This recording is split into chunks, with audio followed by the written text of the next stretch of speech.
আজি AIUDF দলৰ ধুবুৰী জিলাৰ কমিটিৰ উদ্যোগত আয়োজিত গোলকগঞ্জ সমষ্টিৰ অন্তৰ্গত আগমনী ব্লক কমিটিৰ মুৰব্বী যুৱ আৰু মহিলা মৰ্চা কমিটিৰ গঠনৰ কাৰণে এখন সাধাৰণ সভাৰ আয়োজন কৰে। আজিৰ এই সভাখনত সভাপতিৰ নিৰ্দেশ মৰ্মে আগমনী ব্লক কমিটি গঠন কৰাৰ কাৰণে প্ৰস্তাৱ লোৱা হয়। এই প্ৰস্তাৱত মুৰব্বী কমিটিৰ 5জন সভাপতিৰ নাম প্ৰস্তাৱ কৰা হৈছে, যুৱ কমিটিৰ 3জনৰ নাম প্ৰস্তাৱ কৰা হৈছে আৰু মহিলা কমিটিৰ 3জনৰ নাম প্ৰস্তাৱ কৰা হৈছে। এই সভাখনত উপস্থিত থাকে নাজিমুদ্দিন শেখ, আব্দুল ভাই, আতিকুৰ ৰহমান, সায়েনেৰা আহমেদ, শাহজাহান আলী আহমেদ, লগতে AIUDF দলৰ কৰ্মকৰ্তাসকল। আগমনীৰ পৰা বিজু ৰয়ৰ ৰিপৰ্ট, অৰুণোদয় আছাম। আজি কি কাৰণে আপোনালোকে ইয়াতে একগোট খাইছে কিবা ক'ব সভাৰ বিষয়ে? আজি আমাৰ জিলা কমিটিৰ সভাপতি মাননীয় নজৰুল হক ডাঙৰীয়া ধুবুৰী সমষ্টিৰ বিধায়ক তেখেতৰ নিৰ্দেশ মৰ্মে আগমনী নতুনকৈ ব্লক কমিটি গঠন কৰাৰ স্বাৰ্থত আজি আমাৰ এই সভাখন অনুষ্ঠিত কৰা হৈছে। আৰু সেই কমিটিত আমাক জিলা কমিটিৰ সভাপতি ডাঙৰীয়া অবজাৰ্ভাৰ হিচাপে পঠিয়াইছে।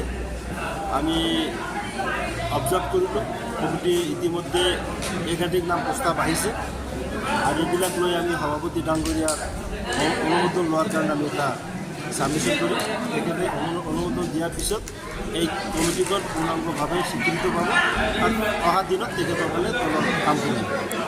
আপোনালোকে কেনেদৰে প্ৰস্তুতি অহা পঞ্চায়ত নিৰ্বাচনত কেনেদৰে প্ৰস্তুতি লৈ আছে আপোনালোকে?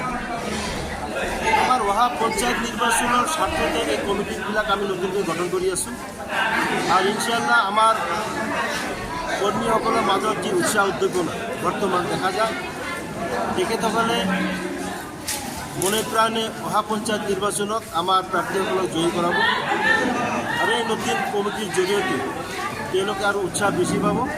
এই উৎসাহ লৈ হজৰত মৌলানা মহিউদ্দিন আজমল সাহেবৰ নিৰ্দেশ আৰু জিলা কমিটিৰ সভাপতি নজৰুল হক সাহেবৰ নিৰ্দেশ মৰ্মে তেখেতসকলে গাঁৱে গিয়ে প্রচার চলিব। আজকে ওয়াকফ বোর্ড মসজিদ মাদ্রাসা সম্পত্তি যেগুলা সেটা বাজেয়াপ্ত করার জন্য সেন্ট্রালের মধ্যে আইন পাস করার জন্য বিজেপি সরকার উত্থাপন করেছে। প্রধান ভূমিকা কাজ দেওয়া লাগবে প্রধান বিরোধী দল কংগ্রেস। আজকে রবিপুর হোসেনের পার্লামেন্টের মধ্যে সেই সম্পর্কে ভূমিকা আছে। আজকে রবিপুর সাহেবের পিরিয়ড কয়েকদিন আগে একজনে 28 জন ভারতীয় মুসলিম দেখি অন্তত দিয়েছে 28 জঙ্গি ভোটার আজকে ডিটেনশন ক্যাম্পের মধ্যে ঢুকেছে। আপনারা মনে হারিয়ে গেলেন। আমরা চাচ্ছি যে আমরা নির্যাতিত জাতির হয়ে চাই আওয়াজ দিবে, সেটাই আমার আওয়াজ আর সেটাই আমরা যথেষ্ট খুশি হব। এইরকম বিপদের সময় যদি একটা আওয়াজ এই এমপির পাওয়া না যায়, আগামী কি করবো আপনারা আমার আর জানতে কোনো বাকি নাই।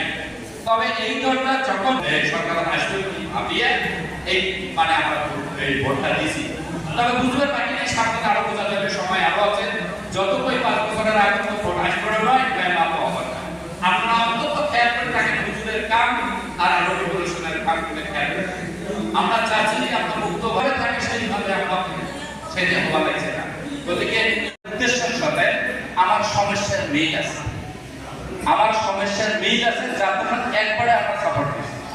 এখন প্রশ্ন হল যে আমরা এক করে 3 টাইম আমরা এই যুবক এমপি হিসেবে নির্বাচন করছি। আমার চাওয়াটা হয়তো কম আছে বা আমার পাওয়াটা হয়তো কম আছে, যার কারণে হয়তো পাবলিকের অধিক সংখ্যক